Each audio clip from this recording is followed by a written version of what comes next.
rewarding the winners of the February Decklist Contest, as well as talking about the March Decklist Contest and upcoming community events for the month of March today.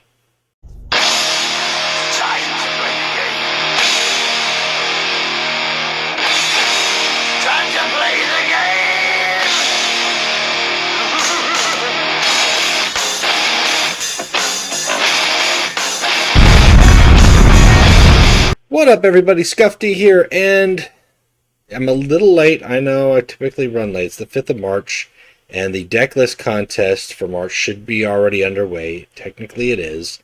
I just haven't announced it yet.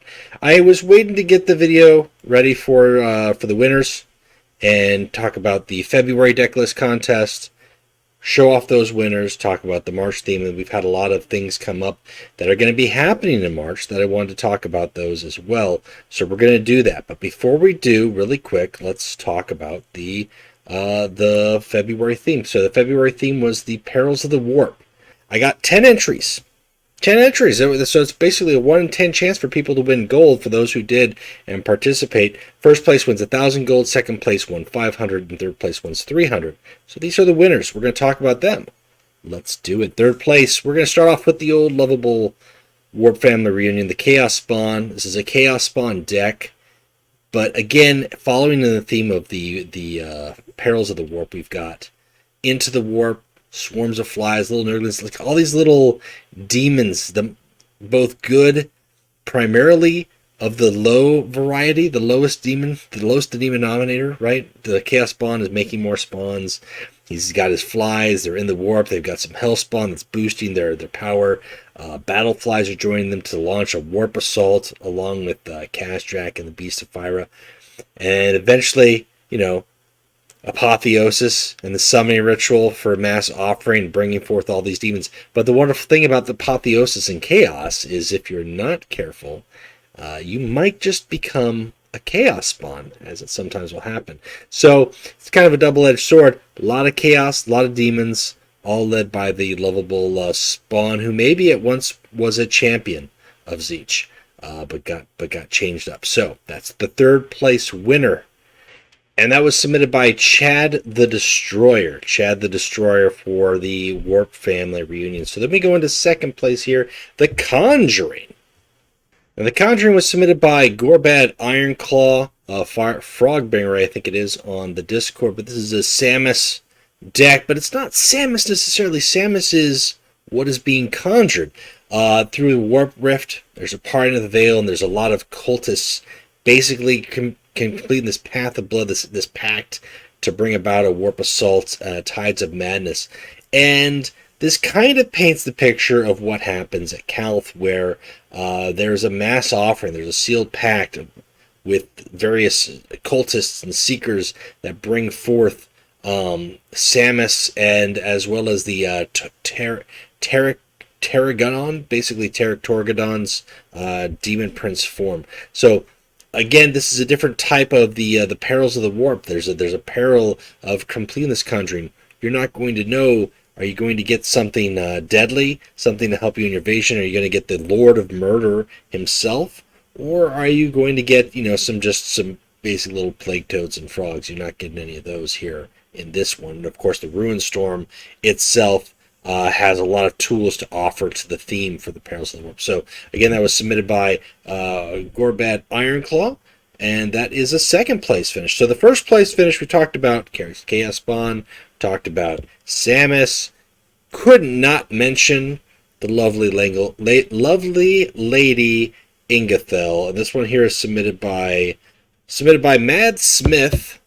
The Void, it spoke to us. And this is a little bit more of a, not just thematic, but a little bit more storytelling deck here. Obviously, Ingathel is leading a company, basically a company of various Imperial Army, maybe some people who've heard the whispers of the chaos, or been possessed and beguiled by the priests of Thoros. Maybe they're part of a warrior lodge, and they've read the Forbidden Library and tossed away the Lectitio Divinatus.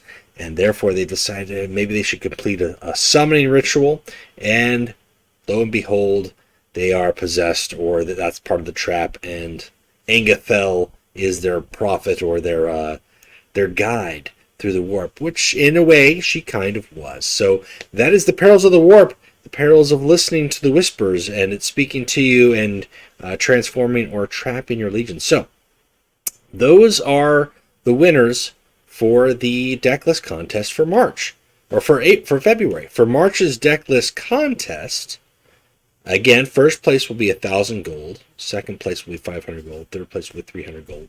It is going to be duelists. Duelists is the theme. That is a very, very simple theme to do. If you ask me, there's a lot of duelists in the game here that we can go with. We can just take a look at the library, and we're talking Lucius seems to come off to the top of the mind. But every faction kind of has a duelist. We've got Garvio Loken, we've got Lucius, we've got Garrow, Karn. Let's see, Primarchs themselves could be duelists. You could have a duel between two warlords or a famed, your deck could be kind of a famed duel, as it were.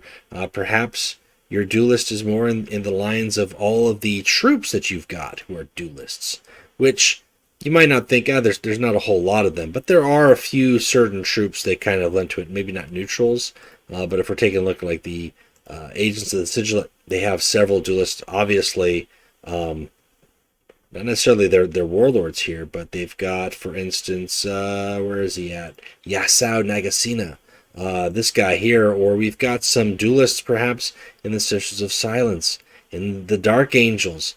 Corswain is a duelist himself. So, there's a lot of things. Don't just pick a warlord and build a deck. Pick a deck that adds to it. What types of tactics might a duelist wield? What type of support? What type of story? What type of blade? What is his method of battle? And that is the theme for March's Decklist Contest. Big congratulations to the winners of February again, and looking forward to the entries for March. And again, February, I only had 10 entries. Pretty easy chance of getting picked to win gold. I would like to see some more for March just because I like to give gold away. Speaking of giving gold away, I will be doing another Steam stream that is taking place on February 19th. That's right. That's right, ladies and gentlemen. The Steam stream is back. And let's get out of this one here. Let's go into the... Let's get back to the game. Get back to the game. Come on. The Steam stream is back. And I'm going to be giving away 3 promo codes worth 1,000 gold. That's on March 19th at about 8 p.m. U.S. Central Time. Again, I'm not sure the theme I'm going to be doing just yet or the rules of play, but I'll announce that prior to the stream itself. That night, challenge me, play me with whatever within the rules. If you win, you get 1,000 gold. I'll be playing until those codes are gone, and I might play a little after. I usually try to play for a couple hours if I can, so that should be fun. We've got those promo codes given away. We've also got the Bar Night Legions taking place on the 26th. I always kind of mention the monthly Bar Night Legions. The theme for this month is going to be a Dirty 30. This is our 30th Barroom Brawl. So we're doing a tournament where basically every warlord has got to have 30 health. Every warlord has to have 30 health. Doesn't have to be just a rare warlord, just 30 health warlord. Cannot have survivor, so Numion and Draeger are not allowed. Every card in your deck has got to be divisible by 3 or 0. That's what it is. So, like Hall of Rights, Tactical Brilliance are okay, but Concentrated Fire or, Eidichin Squad, not okay. 3, 6, 9 cost cards and 0 cost cards. The only 0 cost card that we're not including in legality for this one is going to be Drilling Site. I think everybody kind of voted, and we don't want to see Drilling Site there, so everything else is okay. So that is the rules for the format. That is how we're going to be playing. And we battle for the Mjodmeister. It's a casual tournament. That's the only prize that's currently on the line. I am working to try to get some other stuff on the line, perhaps. We'll see. We shall see. I might have a little something. I might have a little something cooking. I'm just saying. I'm just saying. It might be cooking. As the infamous Papa John once said, wait and see. Wait and see. Speaking of waiting and seeing, before we get going here, we'll talk about March community updates. We've talked about the tournaments. We've talked about the Steam stream. We have a big update that's coming on March 17th. March 17th, the game is going to see a new update. Update 2022, whatever you want to call it. It's going to be cool. It's going to be cool. I talked to the Everguild community manager. There will be an episode, or a mini episode of the Warp Chatter podcast that'll be airing on March 14th, where you can get a lot more details for that. But I think through the course of the week leading up to it, they're going to be doing a lot more information revealing online as well. So hopefully within the next week and a half, you guys should get a better picture as far as what we're going to be seeing. But I have the rundown, and I'm happy about it. I can say from what I've heard and from what it is going to be, I think it's going to be something that's going to be very good for new players as well as veteran players. Should be very interesting. Should be something to give players something to do. It's not going to change how you play the game, but it is definitely new features added to the game that really make it bigger, make it better for some, very good for others. Especially if you want to engage. If you want to play the game, this gives you a lot more reasons to do so. I think some tournament organizers are going to be very, if they're very creative, they can come up with some interesting formats. And we've talked about some of these things. We've teased and discussed some of these ideas on the Warp Chatter podcast episodes with the developer Q&A before. So if you've listened to those episodes, you kind of know what was already on the developing table, so you should have an understanding or an idea as far as what to expect. But from what I've heard and from what has been discussed, I think it's going to be nice. I'm looking forward to it. Not trying to hype it up too much. Not trying to sheep out here. Not trying to be a sheep at all. But I like things that are good for the game and good for the community, and that's why I like to give gold away. That's why I like to do contests. Just like to play the game and have fun. That's really what it comes down to. That's really what it's all about.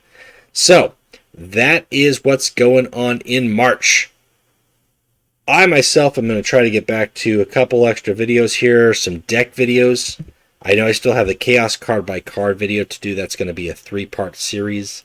And then my card by cards will be done. And I will be, until we get new factions, I'm going to retire the card by card series, and I can get back to doing more deck lists and training cage stuff, and obviously the podcast. So I have a lot to do. I'm going to get there, but sometimes I need a diversion. Stop talking about card by cards and just play the game, play a deck, show people how to have fun. That's all that matters. All right, guys. Let me know what you think. Let me know what you're excited about. If there's some particular predictions that you might have for the update on 317. If you want more details on the card creation contest or Bar Night Legions, hit me up on Discord. Follow the Steam Community Hub and be prepared to play for gold. There's lots of ways to get gold. 1,000 gold. That's 10 crates. That's pretty good just for playing a game that you're already playing. So, all right. That's it for me, guys. Until next time, keep playing Legions, and we'll talk to you later.